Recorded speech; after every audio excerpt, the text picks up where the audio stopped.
क्या रूस और यूक्रेन की जंग रोकने की कीमत ज़ेलेंस्की अदा करेंगे? क्या ज़ेलेंस्की ट्रंप की शर्तों और सौदेबाजी के सामने घुटने टेकेंगे? क्या ज़ेलेंस्की अपनी जिद छोड़ते हुए अपने पद से इस्तीफा देंगे?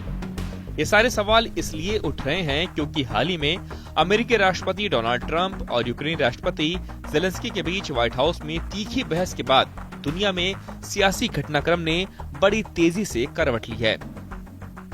इस विवाद ने अमेरिका और यूक्रेन के रिश्तों पर सवाल खड़े कर दिए थे। अब ताजा घटनाक्रम में ज़ेलेंस्की ने अमेरिका के प्रति नरम रुख अपनाने के संकेत दिए हैं। मीडिया रिपोर्ट्स के मुताबिक ज़ेलेंस्की ने कहा है कि अगर अमेरिका यूक्रेन को सुरक्षा की ठोस गारंटी देता है और उसे नाटो की सदस्यता दिलाने में मदद करता है तो अपने पद से इस्तीफा देने के लिए भी तैयार हैं। इसके अलावा ज़ेलेंस्की अमेरिका के साथ महत्वपूर्ण खनिजों पर समझौता करने के लिए भी सहमत हो सकते हैं। ज़ेलेंस्की ने रविवार को एक बयान में कहा कि वे ट्रंप के साथ बेहतर संबंध बनाना चाहते हैं, लेकिन बातचीत को बंद कमरों में होना चाहिए। उन्होंने ये भी संकेत दिया कि यदि ट्रंप उन्हें दोबारा बातचीत के लिए आमंत्रित करते हैं तो वो अमेरिका जाने के लिए तैयार हैं। हालांकि ज़ेलेंस्की ने स्पष्ट किया कि शांति समझौते के लिए वो अपने देश की जमीन का कोई हिस्सा रूस को नहीं देंगे। उन्होंने इस बात पर जोर दिया कि किसी भी समझौते में यूक्रेन की संप्रभुता को बनाए रखना अनिवार्य होगा। इससे पहले व्हाइट हाउस में शुक्रवार को ट्रंप और ज़ेलेंस्की के बीच बातचीत के दौरान स्थिति तनावपूर्ण हो गई थी। ट्रंप ने आरोप लगाया था कि ज़ेलेंस्की शांति वार्ता के लिए तैयार नहीं है और अगर वे समझौते की ओर नहीं बढ़ते तो अमेरिका युद्ध से अपना हाथ खींच सकता है। इस पर ज़ेलेंस्की ने कहा कि वो गारंटी के साथ युद्ध विराम चाहते हैं।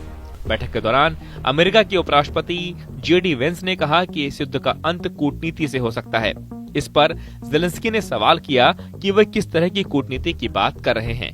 वेंस ने जवाब दिया कि ऐसी कूटनीति जिससे यूक्रेन में जारी तबाही को रोका जा सके। उन्होंने ज़ेलेंस्की से ये भी पूछा कि क्या उन्होंने बैठक के दौरान अमेरिका को धन्यवाद दिया। इस पर ज़ेलेंस्की ने कहा कि उन्होंने कई बार अमेरिका को धन्यवाद दिया है। इसके बाद ट्रंप ने ज़ेलेंस्की को चेतावनी देते हुए कहा कि यूक्रेन गंभीर संकट में है और यह युद्ध यूक्रेन के लिए जीतना मुश्किल है। उन्होंने कहा कि अमेरिका ने यूक्रेन को $350 अरब की सहायता और सैन्य उपकरण दिए हैं। अगर ये सहायता न मिलती तो युद्ध 2 हफ्तों में खत्म हो जाता।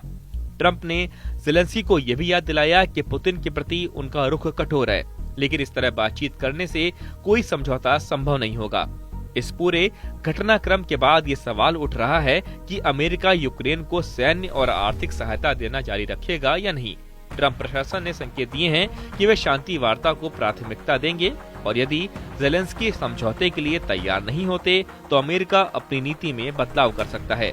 आने वाले दिनों में ये देखना दिलचस्प होगा कि अमेरिका और यूक्रेन के संबंध किस दिशा में जाते हैं और क्या ज़ेलेंस्की अपनी शर्तों पर समझौता करने के लिए तैयार होंगे।